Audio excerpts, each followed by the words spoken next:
SP news కి స్వాగతం. ముందుగా ముఖ్యాంశాలు.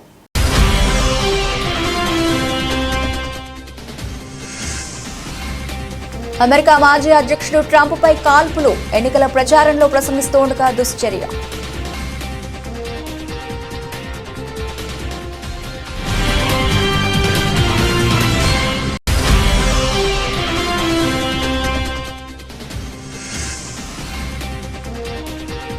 ఒడిశాలో హైదరాబాద్ యాత్రికుల బస్సుకు ప్రమాదం, డ్రైవర్ సహా ముగ్గురు మృతి.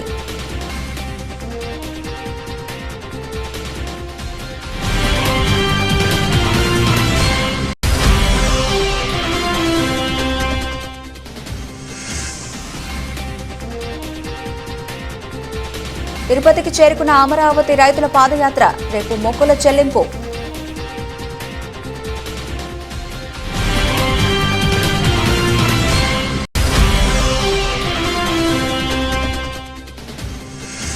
మచిలీపట్నంలో ప్రభుత్వ ఆసుపత్రిలో శిశువు అపహరణ కలకలం. నర్సు వేషంలో వచ్చి తల్లి దగ్గర ఉన్న శిశువును అపహరించుకుపోయిన గుర్తు తెలియని మహిళ.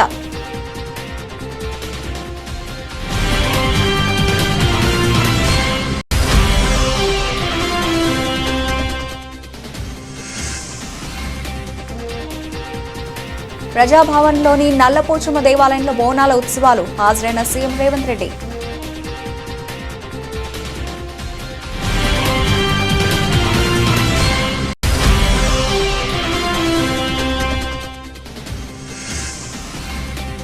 నూతన దంపతులు అనంత్ అంబానీ, రాధికాలకు ప్రధాని మోదీ ఆశీర్వదించి శుభాకాంక్షలు తెలిపిన ప్రధాని.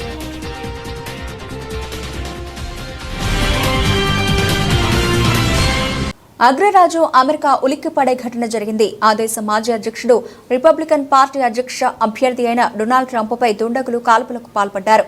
పెన్సిల్వేనియాలోని బట్లర్లో జరిగిన ఎన్నికల ర్యాలీలో ప్రసంగిస్తూ ఉండగా ఈ దుశ్చర్యకు పాల్పడ్డారు.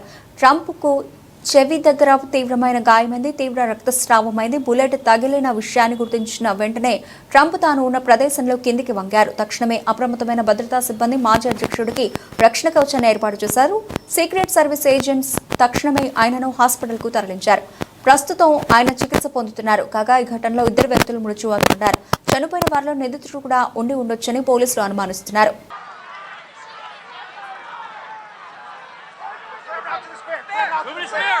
When you're ready, on you. Ready? Move! Up! Move! Go! Up! Hawkeye's here. Hawkeye's here, move it to the stair. Stair, get ready. Stair, get ready. We ready? Shooters down. Shooters down. Are we good? Shooters down. Shooters down. Are we good to move? Shooters down. We're good to move. We're clear. We're clear. Let's move. We're clear.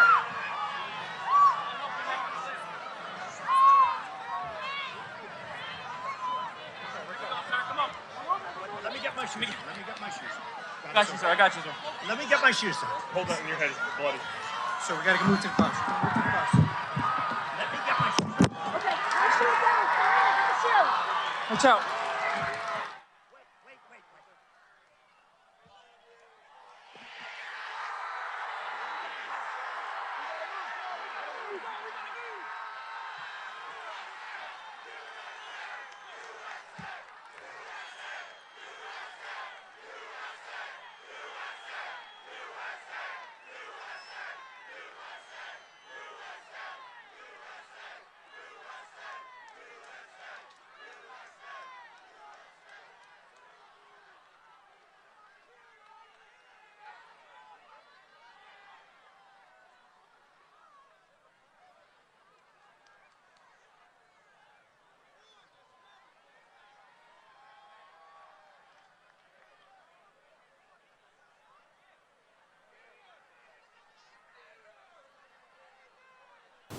Hyderabad నుంచి ఒడిశాకు యాత్రికులతో బయలుదేరిన private travels bus ఒడిశాలో ప్రమాదానికి గురైంది.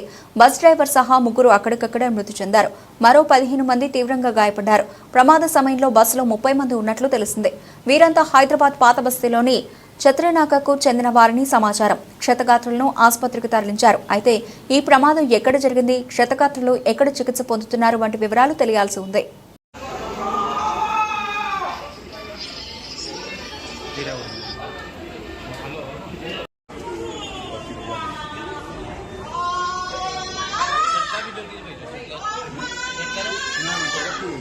అమరావతి రైతుల పాదయాత్ర నిన్న తిరుపతికి చేరుకుంది. నేడు కాలిబాటలో తిరుమలకు చేరుకుని సోమవారం స్వామివారికి మొక్కులు చెల్లించుకుంటారు.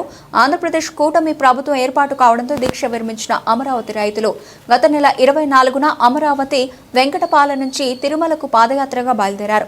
మొత్తం 30 మంది రైతులు 17 రోజుల పాటు 433 కిలోమీటర్ల దూరం ప్రయాణించి నిన్న తిరుమలకు చేరుకున్నారు. అలిపిరి నుంచి నేడు కాలినడకన తిరుమల చేరుకుంటారు. రేపు స్వామివారిని దర్శించుకుని మొక్కులు చెల్లించుకుంటారు.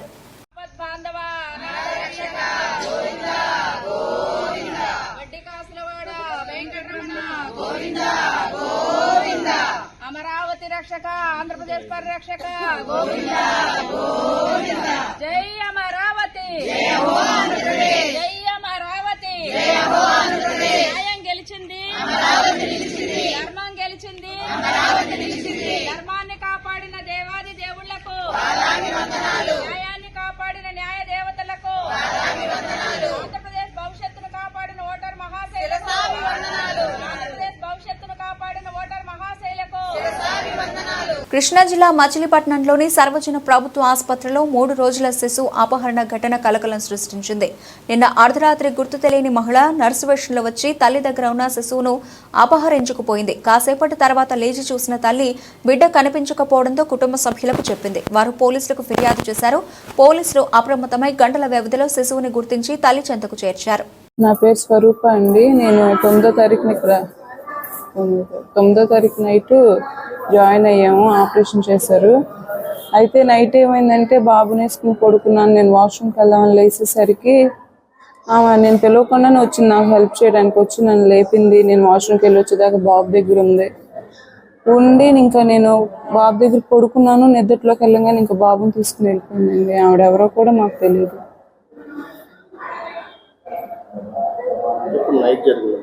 నైటే జరిగిందండి. 1:30-1కి అలా జరిగింది. మేము 1:45-2కి లేచేసరికి బాబు లేడు మా దగ్గర. ఇంకా అలా మా నాన్న కింద ఉంటే మా నాన్నకి చెప్తే ఇంకా సెక్యూరిటీ వాళ్ళందరూ వచ్చి వెతికారు. మా బాబాయ్ వాళ్ళందరూ వచ్చి పోలీసులు ఫోన్ చేశారు. ఇంకా అక్కడికక్కడే అందరూ ఇన్ఫర్మేషన్ అంతా గ్యాదర్ చేసేసి వాళ్ళు రామానాయుడుపేట అంట వాళ్ళది కిడ్నాప్ చేసిన వాళ్ళే అక్కడ దొరికాడు బాబు. ఇంకా తీసుకొచ్చి పోలీసులు మాకు అప్పచెప్పారు, బాబుని అప్పచెప్పారు. మార్నింగ్ 5-6 కల్లా మాకు బాబుని అప్పచెప్పారు. బాబుకి ఇంకా వెంటిలేషన్లో ఐసీయూలో పెట్టారు. కొంచెం నీరసంగా ఉందనేసి. అంతేండి. బాబుకి బాగానే ఉందండి. కొంచెం నీరసంగా ఉందనేసి ఐసీయూలో పెట్టారు. సెలైన్ ఎక్కుతుంది.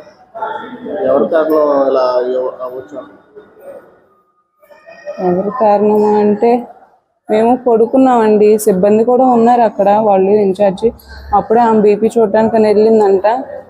ఆవిడ తీసుకుని వెళ్ళిపోయింది ఈ లోపే. కదిరి పట్టణంలోని వాణి వీధిలో వెలసిన శ్రీ షిరిడి సాయిబాబా ఆలయ ట్రస్ట్ చైర్మన్ మఠ చినరాయణ శెట్టి ఆధ్వర్యంలో భిక్షాటన చేశారు. ఈ నెల 21వ తేదీన ఆదివారం జరగనున్న గురు పౌర్ణమి వేడుకలో భాగంగా శనివారం భిక్షాటన చేసినట్లు చైర్మన్ తెలిపారు. ఆలయంలో భక్తులకు పెద్ద స్థాయిలో అన్నదానం ఏర్పాటు చేశారు. అలాగే ఆలయ కమిటీ సభ్యులు భక్తులు పాల్గొన్నారు.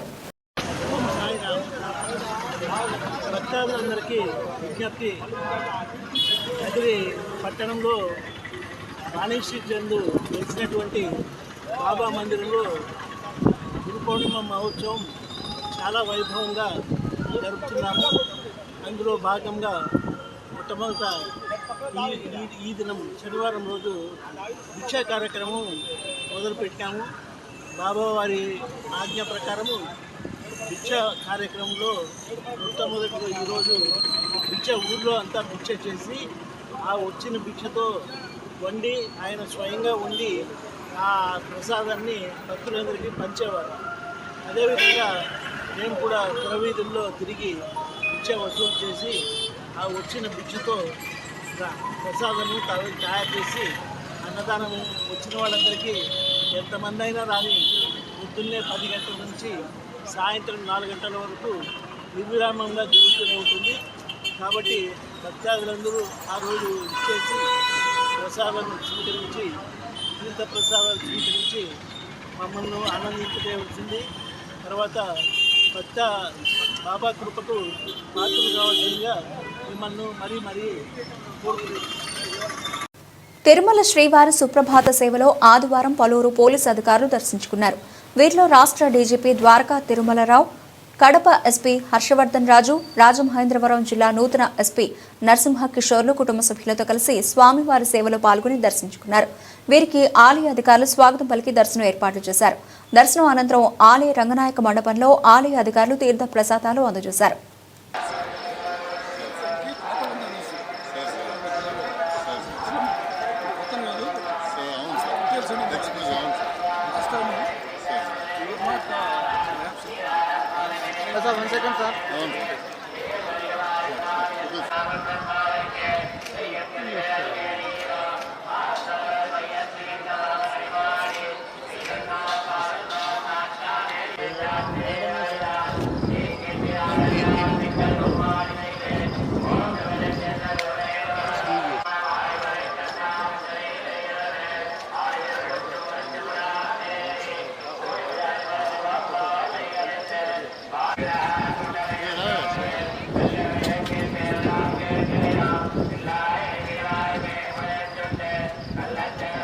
టీడీపీ నాయకులు, వైసీపీ కార్యకర్తలు ముస్లిం మైనార్టీలపైన దాడులు ఆపకపోతే ప్రతిఘటిస్తామని వనగానపల్లె మాజీ ఎమ్మెల్యే కాటసాని రామిరెడ్డి హెచ్చరించారు. శనివారం పట్టణంలోనే ఆయన మాట్లాడారు. ముస్లిం యువకులపై టీడీపీ కార్యకర్తలు అన్యాయంగా దాడి చేశారని ఆరోపించారు.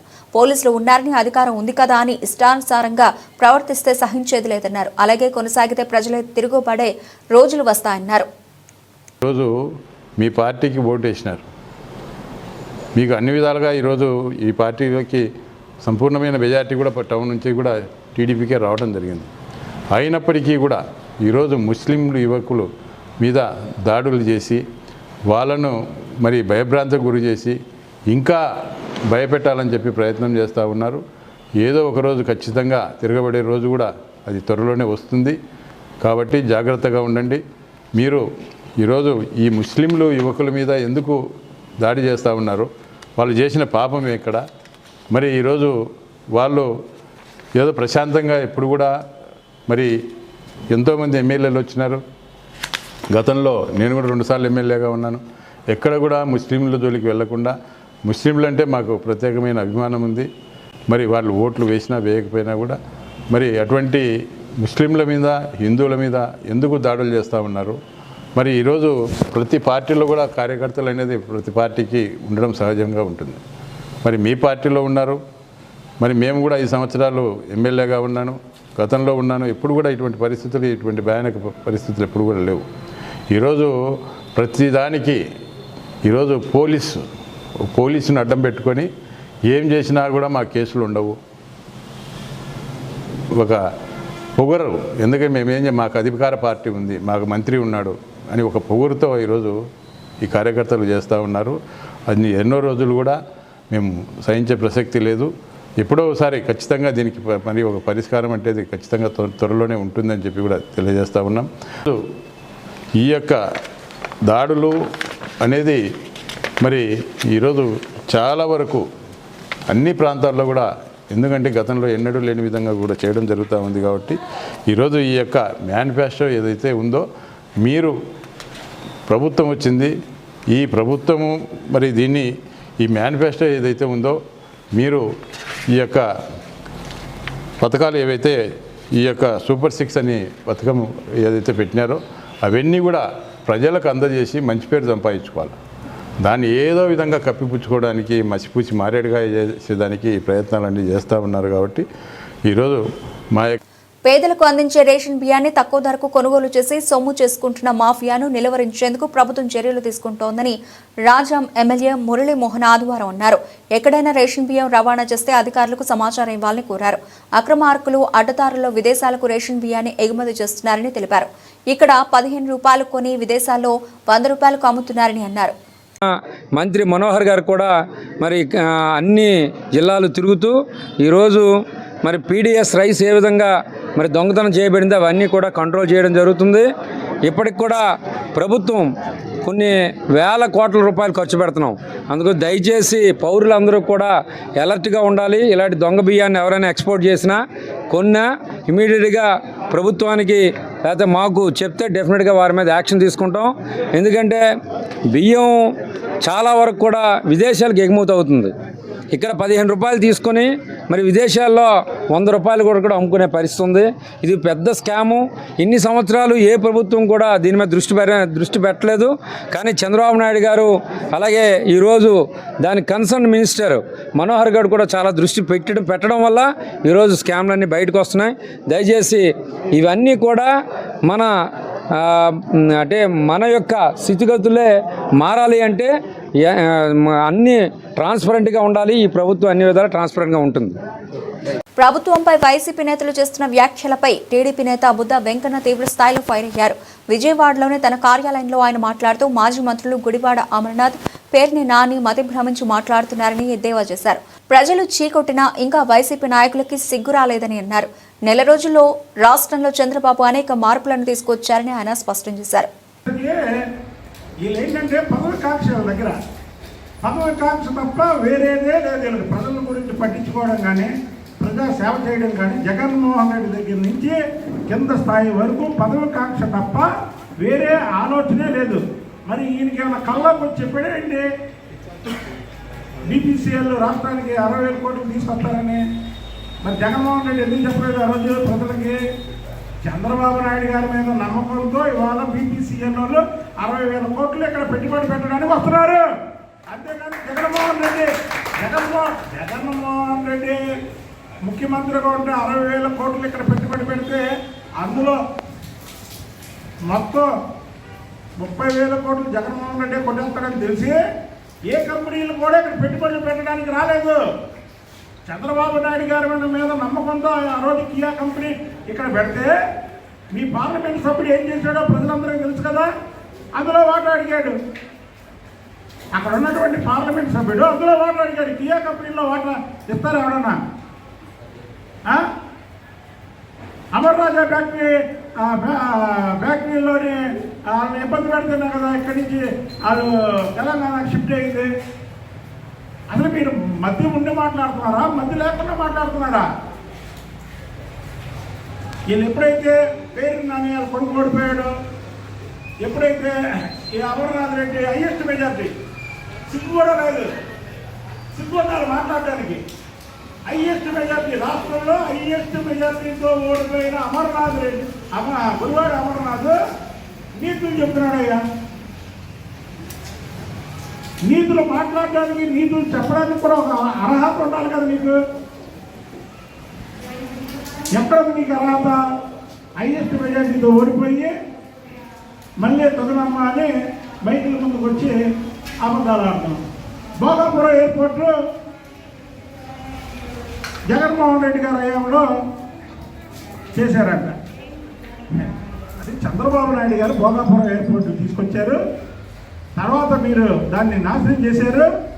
మళ్ళీ నిన్న కేంద్ర మంత్రి రామ్మోహన్ నాయుడు గారితో మళ్ళీ భోగాపురం ఎయిర్పోర్టు పలానా రోజుకల్లా అయిపోవాలంటే అప్పుడు అధికారులు అడిగితే 30 డిసెంబర్ 2026 అంటే అంతకంటే ముందు జూన్ 30 పూర్తి చేయమన్నారు చంద్రబాబు గారు. గత వైసీపీ హయాంలో ప్రజా పంపిణీ వ్యవస్థను పూర్తిగా నిర్వీర్యం చేశారని సెంట్రల్ ఎమ్మెల్యే బోండా ఉమామహేశ్వరరావు అన్నారు. శనివారం విజయవాడ సింగ్ నగర్ రైతు మార్కెట్లో బియ్యం, కందిపప్పు ప్రత్యేక కౌంటర్ను ఆయన ప్రారంభించారు. ఈ సందర్భంగా ఉమా మాట్లాడుతూ పేదవారికి ఉపశమనం కలిగించే విధంగా కూటమి ప్రభుత్వం రాష్ట్ర వ్యాప్తంగా ఉన్న అన్ని రైతు మార్కెట్లలో ఈ కౌంటర్లను ప్రారంభించిందని అన్నారు. రైతు బజార్ షాప్లో అమ్మటం జరుగుతుంది గవర్నమెంట్ ఆధ్వర్యంలో. అలాగే కందిపప్పు కూడా 160 రూపాయలు, 160 రూపాయలు కిలో కందిపప్పు, క్వాలిటీ కందిపప్పు కవర్స్లో పెట్టి కిలో ప్యాక్ చేసి అది కూడా ఇవ్వటం జరుగుతుంది. ఇది ప్రజలకు ఎంతో సౌకర్యం. మొన్ననే మంత్రి నాదెండ్ల మనోహర్ గారు తూర్పు నియోజకవర్గంలో రైతు బజార్లో స్టాల్ను ఓపెన్ చేయడం జరిగింది. ఇవాళ రాష్ట్రం మొత్తం అన్ని రైతు స్టోర్ బజార్లో కూడా దీన్ని స్టోర్స్ని ఓపెన్ చేయడం జరుగుతూ ఉంది. ఇంతే కాకుండా భవిష్యత్తులో రేషన్ డిపోల్లో కూడా ఈ నిత్యావసర సరుకులైనటువంటి బియ్యంలో 2-3 రకాలు, అలాగే కందిపప్పు, అలాగే పామాయిలు, ఆయిలు, ఇంకా మిగిలినటువంటి సరుకులన్నింటిని కూడా పెడతానికి ప్రయత్నాలు జరుగుతూ ఉన్నాయి. గతంలో తెలుగుదేశం ప్రభుత్వం ఉన్నప్పుడు ఒక రేషన్ డిపోనే సూపర్ మార్కెట్గా చేసాం. అన్ని నిత్యావసర సరుకులు అందుబాటులో తీసుకొచ్చాం. మళ్ళా ఇవాళ చంద్రబాబు నాయుడు గారు ముఖ్యమంత్రి అయినాక దాని మీద దృష్టి పెట్టారు.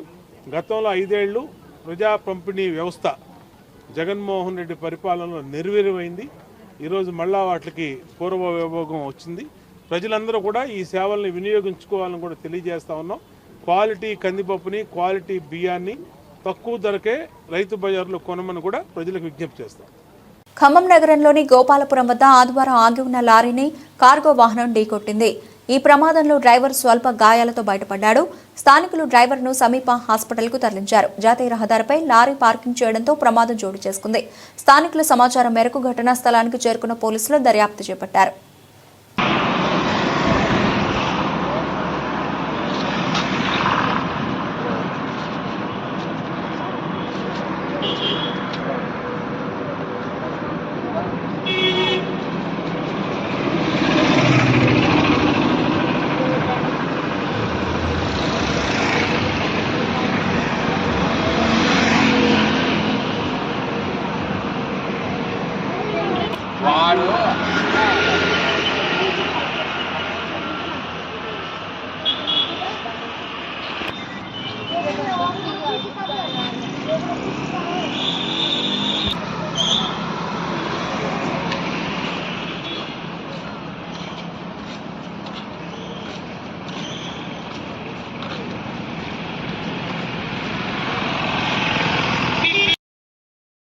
ఎడతెరిపి లేకుండా కురుస్తున్న వర్షానికి సింగరేణిలో బొగ్గు ఉత్పత్తికి అంతరాయం ఏర్పడింది. సత్తుపల్లి మండలం కిష్టారం ఓపెన్ కాస్ట్లో 5,000 టన్నుల బొగ్గు ఉత్పత్తి, 45,000 క్యూసెక్ మీటర్ల మట్టి తొలగింపు పనులకు అంతరాయం ఏర్పడగా సత్తుపల్లి జేవీఆర్ ఓసీలో 15,000 టన్నుల బొగ్గు ఉత్పత్తికి 90,000 క్యూబిక్ మీటర్ల మట్టి తొలగింపునకు అంతరాయం వాటిల్లిందని ఆయా ఓసీల పీఓలు ప్రహ్లాద్ నరసింహారావు తెలిపారు.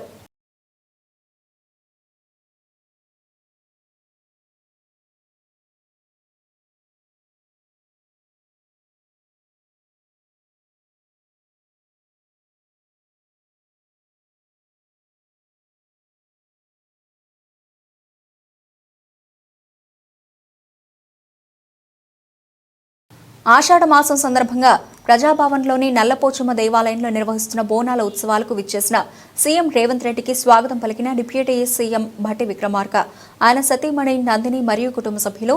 బోనాల ఉత్సవాలకు హాజరైన మంత్రులు పొన్నం ప్రభాకర్, దుద్దిళ్ల శ్రీధర్ బాబు, పొంగులేటి శ్రీనివాసరెడ్డి, కొండా సురేఖ, ప్రభుత్వ సలహాదారు వేమిరెడ్డి నరేందర్ రెడ్డి తదితరులు.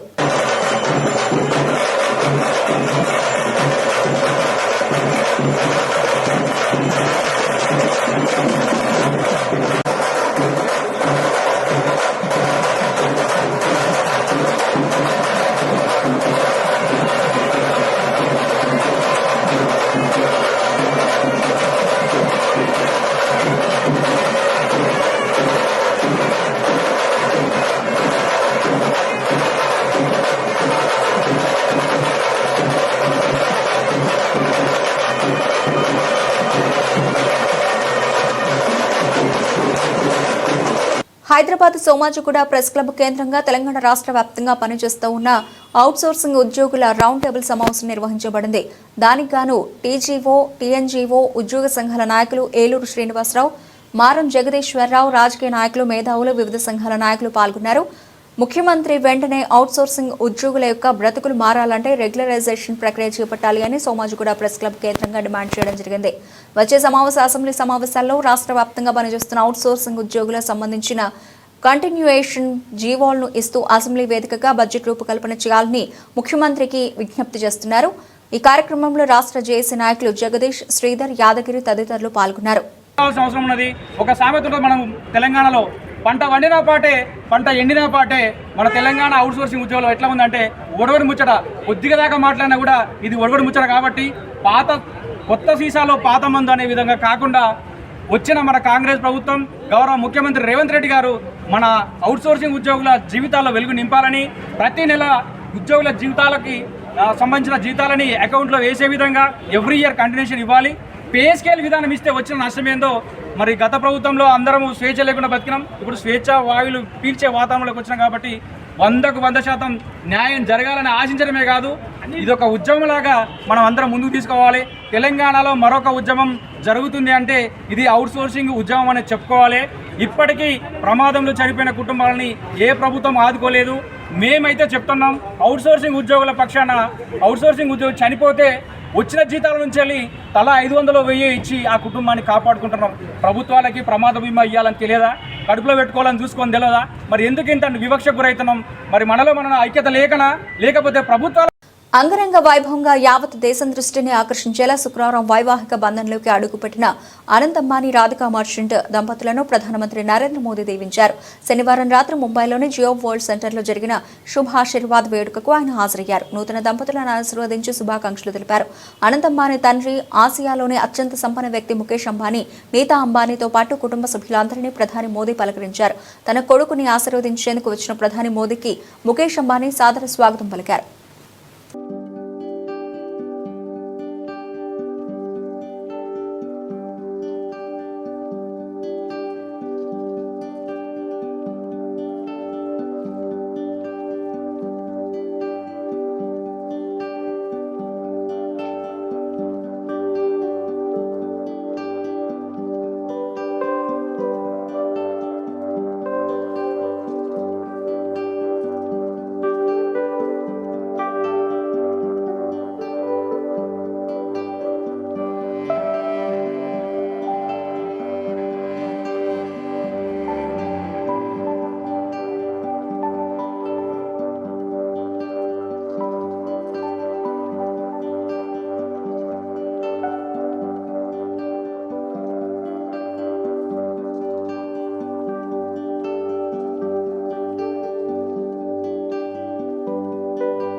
బులెటిన్ ముగించే ముందు హెడ్లైన్స్ మరోసారి.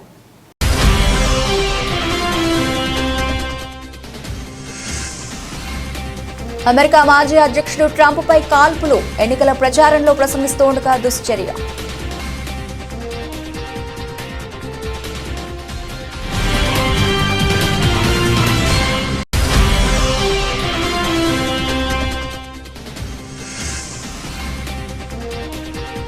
ఒడిశాలో హైదరాబాద్ యాత్రికుల బస్సుకు ప్రమాదం, డ్రైవర్ సహా 3 మృతి.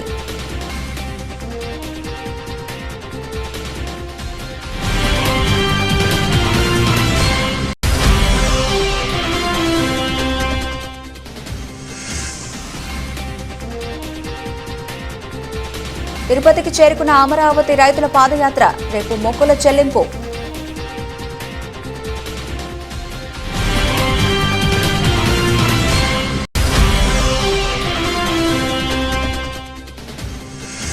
మచిలీపట్నంలో ప్రభుత్వ ఆసుపత్రిలో శిశువు అపహరణ కలకలం, నర్సు వేషంలో వచ్చి తల్లి దగ్గర ఉన్న శిశువును అపహరించుకుపోయిన గుర్తు తెలియని మహిళ.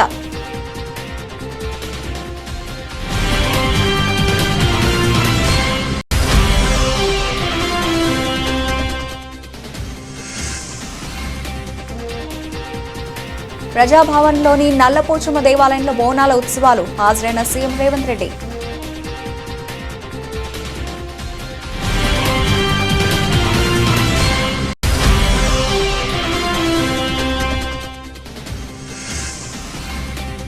నూతన దంపతులు అనంత్ అంబానీ రాధికాలకు ప్రధాని మోదీ ఆశీర్వదించి శుభాకాంక్షలు తెలిపిన ప్రధాని.